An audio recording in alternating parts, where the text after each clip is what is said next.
Standing out in the sun all day has sure made me tired. Thank goodness Jeep built in this factory banana holder. Hey everyone, it's Ben Hardy here, and in today's video we're doing our off-road review with my 2022 Jeep Wrangler Rubicon 392 with the Xtreme Recon package. That means this has a big V8 under the hood, 35-inch tall tires, and a 2.5-inch lift over a standard Rubicon, which is absolutely insane. So this should be quite a bit of fun to see how it performs off-road.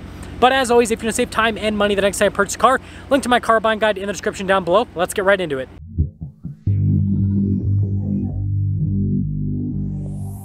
Okay, so this is the first part of the course. Normally I would be using my front camera to go through this, but the front camera's not working. If you guys haven't seen that video, then go watch it.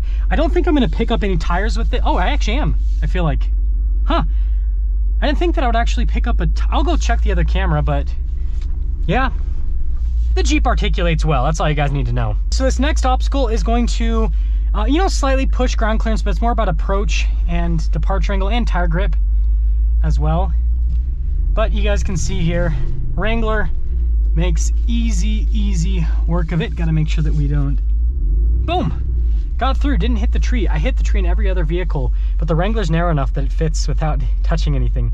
So this is a super sandy section that sometimes trips up vehicles because it also gets pretty articulated as well. But again, Wrangler is king. Now before we move further into the course, I want to mention a few specs and explain why the Wrangler is so capable off-road. So it has solid front and rear axles, which means it articulates beautifully. We already talked about how it has 35-inch tall tires. You guys can see we've got this bumper which has been made for approach angle. We have 12.9 inches of ground clearance. I do have the sway bar disconnected, but I have both axles unlocked, and I just have this in four-wheel drive auto. Now something else that's very important for off-roading is protecting your paint. You guys saw I almost scratched against that tree, and this beautiful pink paint job would have been destroyed if I did that, and that's why I have this wrapped with Stex paint protection film. I'm going to include a link to their website in the description down below. This wrap was installed by Tron Auto Lab here in Utah. Also include a link to their website in the description down below as well. It is a must-have if you're going to take your vehicle off-roading, because this provides a layer of protection against rock chips and trees as well, and especially with how much money off-roaders cost nowadays, you don't want to have your paint job completely destroyed. So again, check out Steck and check out Tron Auto Lab as well, and let's continue with the adventure. Coming through this next section here, once the exterior shot pops on, what you guys will notice is the articulation here with the Wrangler. Now if I had my front camera, I'd climb right over that rock so that I, you know, could hit it right, because I don't have a spotter. But that articulation is keeping all of the wheels on the ground, which means I get maximum grip, which makes it so that I can just crawl up stuff like that that pushes regular SUVs and trucks to the limit from a grip perspective. So this obstacle right here is really going to push tire grip.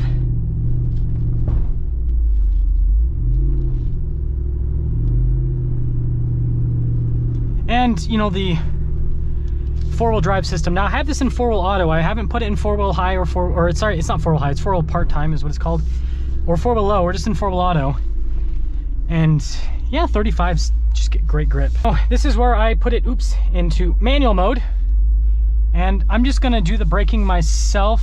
Not gonna use hill descent control or anything. This does have that. I am gonna get a little bit of slipping coming through here, probably, maybe. Never mind, I lied. Usually most vehicles I take down this hill start to slip, but this just gets so much grip. It's so crazy taking a short wheelbase vehicle on some of these hills. Bigger hills feel easy on larger wheelbase vehicles. Anyways, 35s, man, 35s. So to start things off, of course, we got to do some high speeding with this Hemi.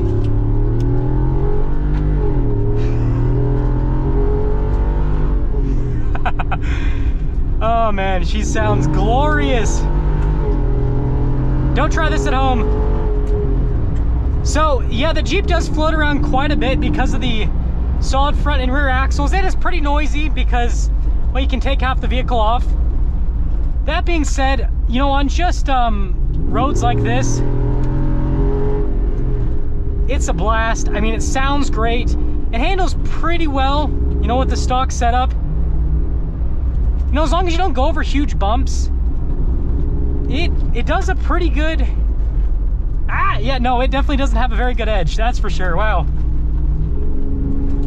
So you can't go like, you can't go crazy fast, but at least you get to listen to that V8. So it's definitely no Raptor or TRX from a high-speed off-road perspective, but it's a heck of a lot more fun than a regular Wrangler, and it can actually, like, this is a Wrangler that can actually do some high speed. Okay, so this is our first real rock crawl obstacle. Hopefully I placed it outside camera in a good place so you guys can kind of see this. Now I'm going to take the most aggressive line. Dang it. As I was saying, I'm going to take the most aggressive line possible. I had to move a rock out of the way. There's a rock that would have definitely just taken out something underneath. Okay, again, this is everything unlocked, just four-wheel auto. Shows you the benefit of solid axles. Now this next obstacle literally tests everything: approach, departure, breakover, all of it. Now the Wrangler, again, having solid front and rear axles, should have no problem making it up this. Come on. Again, I'm in four-wheel auto, everything unlocked.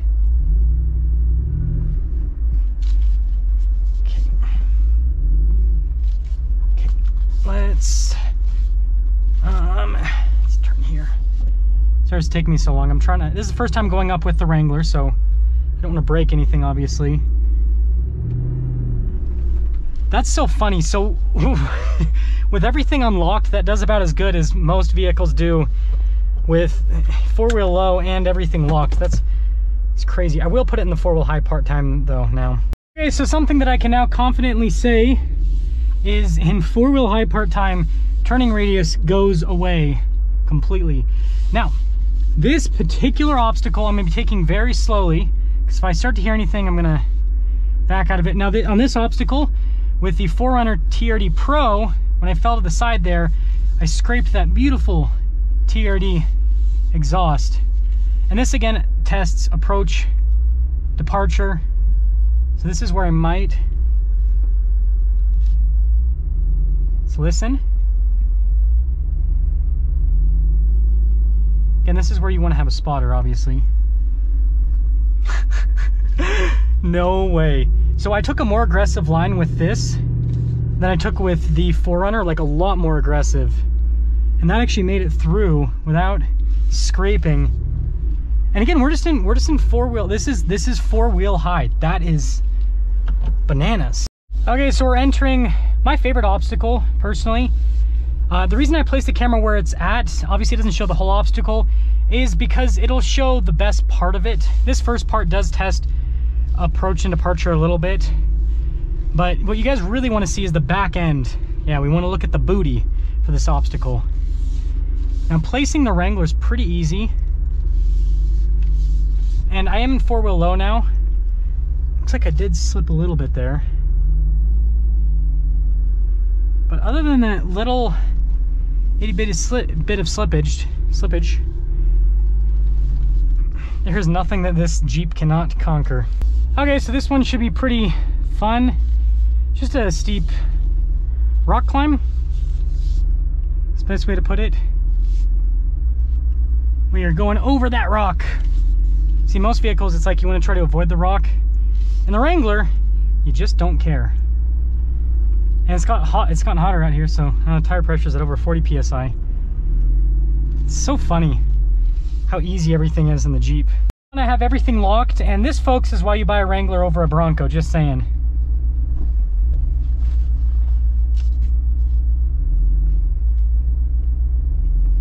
Hopefully the camera view on the outside is showing. I'm kind of scared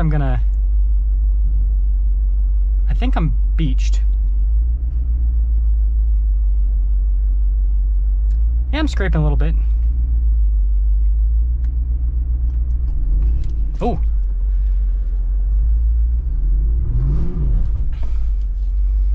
A little bit too much throttle input there. I am gonna get crucified by the Jeep community for that. I guess that's the downside about the 392, is You can't get it in a two-door, so breakover angle is not as good.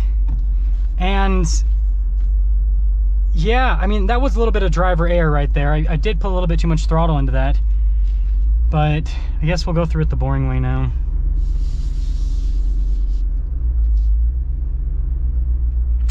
Yawn. Well, it was a nice try. I probably could have made it, but again, since I don't have a spotter today, I don't want to risk getting stuck or breaking anything. But yeah, again, that shows you a little bit of a downside with the four-door is that breakover angle. So that's gonna sum things up for our initial test with the Jeep Wrangler Rubicon 392 with the Xtreme Recon package. You guys can see we got her all flexed out here on the rocks. This is such a cool hose right here with the solid front axle. Look at that. That looks so cool. But yeah, anyways, I will have more off-road content in the near future, so if you're not subscribed already, I'd recommend subscribing. I'll see you guys.